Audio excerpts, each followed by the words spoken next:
कानपुर के बैठ जा।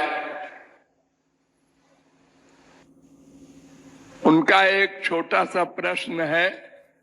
रामायण में तुलसीदास ने लिखा है, औरव एक गुप्त मत सबई कहूं कर जोरी, शंकर भजन बिना नर भक्ति न पावई मोरी। शिवद्रोही मम दास कहावे इत्यादि।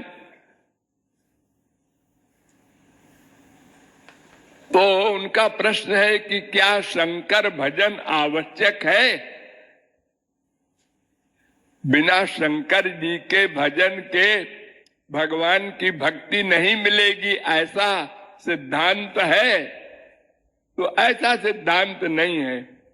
तुलसीदास के समय में हमारे देश में दो विरोधी सिद्धांत चल गए थे। दक्षिण वाले विष्णु के खिलाफ हो गए थे, उत्तर वाले शंकर जी के खिलाफ हो गए थे, और अपड़ गंवार लोग उसमें शामिल हो गए। गाली गलौज मारपीट भी होने लगी। तो ऐसे एटमॉस्फियर को शांत करने के लिए वैष्णवों से तुलसीदास जी ने कहा, अरे भाई मैं हाथ जोड़ के कह रहा हूं कि शंकर जी का विरोध न करो। भागवत में शंकर जी का सबसे ऊंचा स्थान दिया गया है।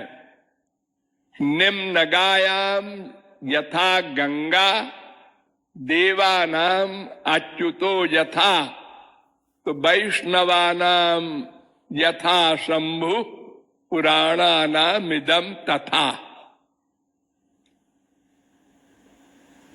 भागवत में ऐसा कहा गया है। 12वें स्कंद के 13वें अध्याय का 16वां श्लोक। अर्थात नदियों में सर्वश्रेष्ठ गंगा, उपास्य देवों में सबसे श्रेष्ठ श्री कृष्ण, और भक्तों में सर्वश्रेष्ठ शंकर जी, और पुराणों में सर्वश्रेष्ठ भागवत। तो एक तो शंकर जी स्वांश है श्री कृष्ण के, तो स्वांश जो होता है वो भगवान ही होता है। वो स्वरूप शक्ति का गवर्नर होता है।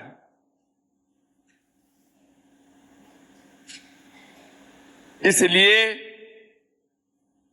उसको भगवान के समान ही ऐश्वर्य प्राप्त होता है।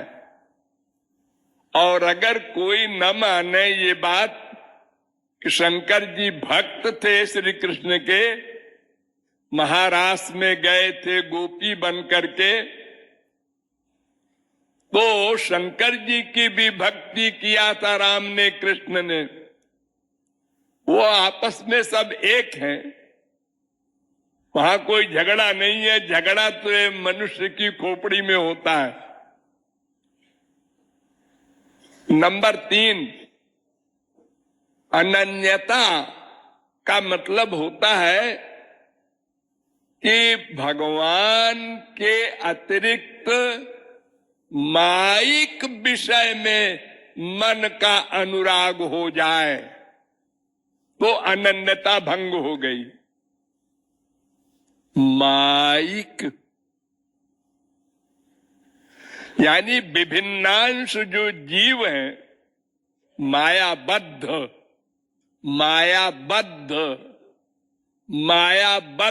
नोट कर लो।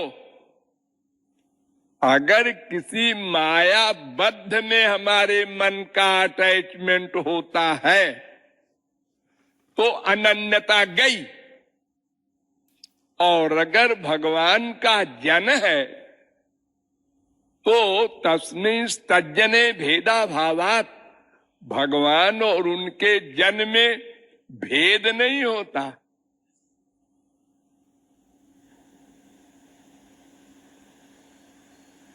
इसीलिए वेद कहता है यस्य देवे परा भक्तिर यथा देवे तथा गुरु।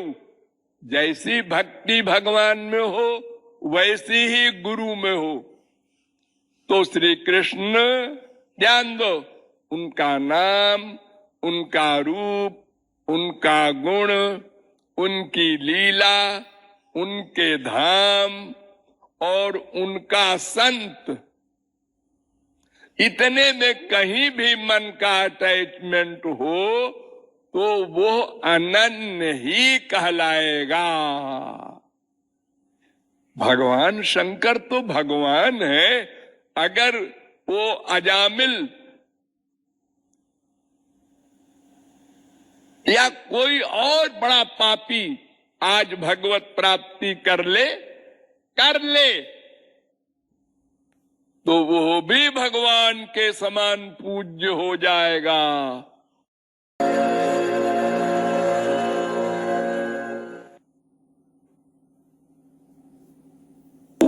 भागवत में वर्णन है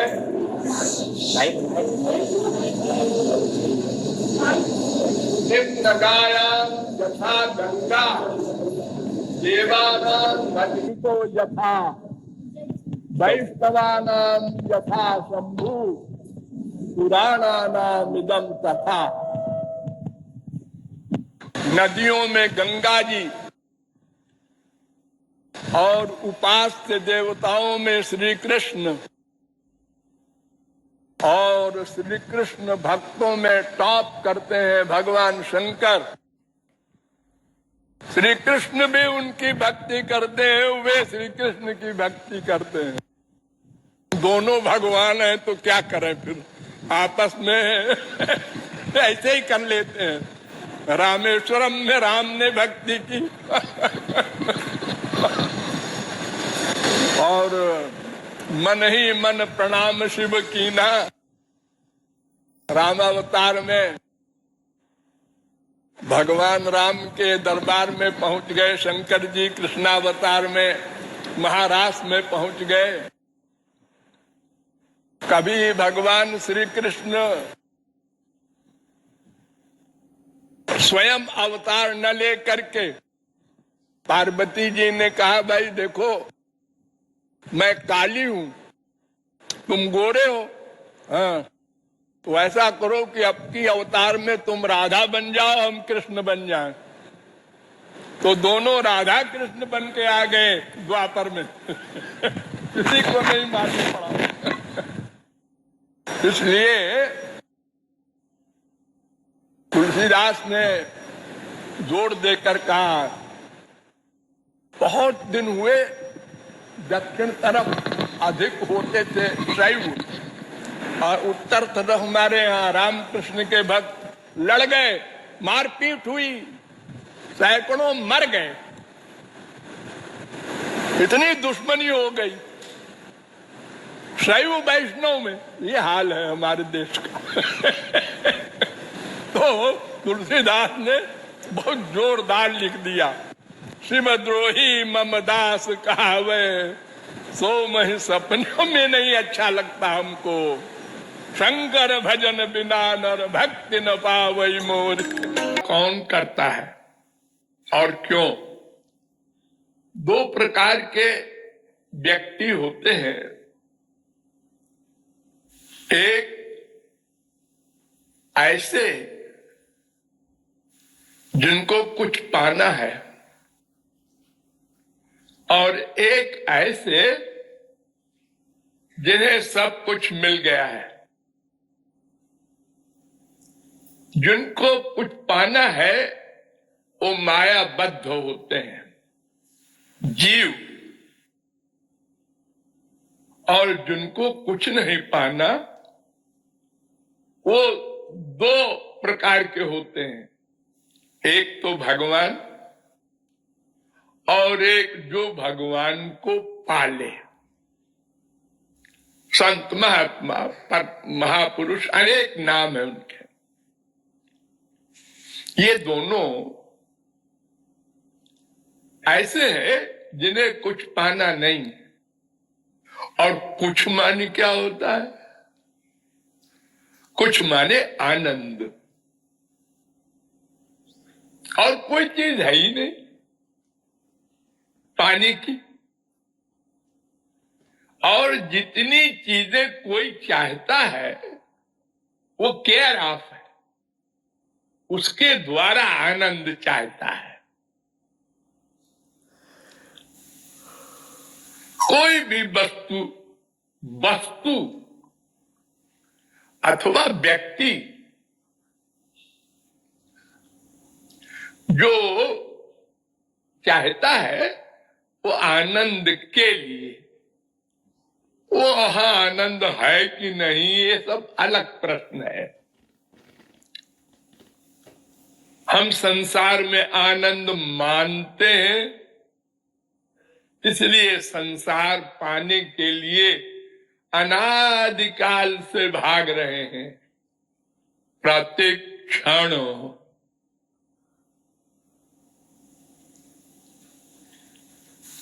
भगवान ने हमको ऐसी मशीन दी है जो कभी बंद नहीं होती, उसका नाम है मन। और ये मशीन करती क्या है? जो हम चाहते हैं। हम माने आत्मा। आत्मा क्या चाहती है? परमात्मा। क्यों? क्योंकि वो परमात्मा का अंश है। और परमात्मा का मतलब अनंत आनंद सिंधु। तो घूम घाम के मतलब ये निकला कि जिसको वो अनंत भगवदीय आनंद नहीं मिला, एक तो वे लोग हैं और एक जिसको मिल गया है, अथवा जो स्वयं आनंद रूप है भगवान। तो कृपा कौन करेगा इन तीनों में? जिसको कुछ नहीं पाना, यानी जिसका कोई स्वार्थ अवशिष्ट नहीं, वो करे क्या बेचारा?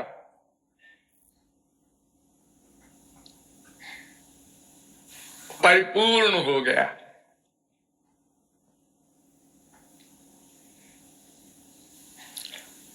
अगर आप कहें कुछ न करे तो उसके पास तो मन है, दिव्य मन है। अरे औरों को छोड़ो, भगवान सो रहे थे, ये कुछ नहीं करने की अवस्था, गहरी नींद में। भगवान को सपने अपने तो आते नहीं, ये सपना तो मायाबद्ध को आते हैं। गहरी नींद में सो रहे थे, यानी कुछ नहीं करने वाली अवस्था है वो। उठे। क्यों उठे? कृपा ने जगाया। कृपा ने जगाया और कहा, अरे भाई देखो ऐसा है कि तुम्हारे महोदर में अनंत जीव महाप्रलय से पड़े हुए हैं पेंडिंग में। जब महाप्रलय होता है तो ये संसार अपने रीजन में लीन हो जाता है। जैसे पृथ्वी जल में जल, तेज में तेज, वायु में वायु, आकाश में आकाश, अहंकार में अहंकार, महान में महान, प्रकृति में और प्रकृति भगवान में। ऐसे ये जीव भी भगवान में लीन हो जाता है। एक तो जड़ वस्तु मैंने बताया, प्रकृति माया, और एक भगवान। ये जीव सब ये भी मर जाते हैं ना महाप्रलय में। तो मर जाने का मतलब क्या? कि शरीर छोड़ करके भगवान में ये भी लीन हो गए, प्रकृति भी जीव भी सब, उसी को महाप्रलय कहते हैं। सब चुप, कुछ नहीं। तो जब कृपा ने जगाया तो भगवान ने आंख खोला तो उन्होंने कहा ठीक है, अब जग गए ना तो कुछ तो करना पड़ेगा, अब चुप नहीं रह सकते, और अपना कुछ काम है ही नहीं। तो उन्होंने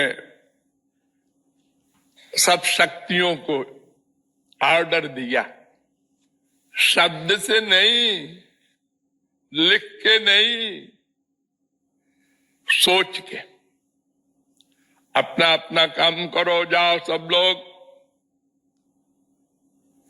भगवान ने 8 गुण होते हैं, उसमें एक गुण का नाम है सत्य संकल्प। यानी जैसा सोचा वैसा हो गया, करना नहीं पड़ता, सोचा हो गया।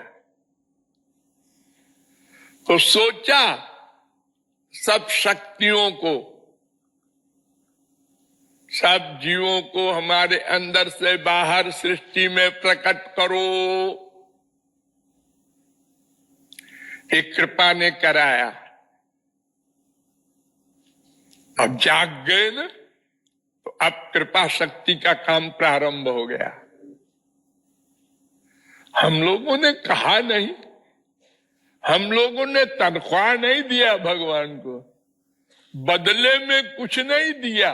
अरे हमको तो पता भी नहीं है कौन कर रहा है हमारे लिए। पूर्व प्रलय के पहले जिसके जैसे कर्म थे, उसी प्रकार सृष्टि में प्रकट कर दिए। एक को मनुष्य बनाया, मनुष्य में भी राजा बनाया, सुंदर बनाया, बुद्धिमान बनाया, एक को मूर्ख बनाया, आवारा बनाया। ऐसा क्यों किया भगवान ने? क्योंकि वो सृष्टि में जब प्रलय हुआ था तो उस समय उसकी वही पोजीशन थी, इसलिए उसी प्रकार का उसको बना दिया।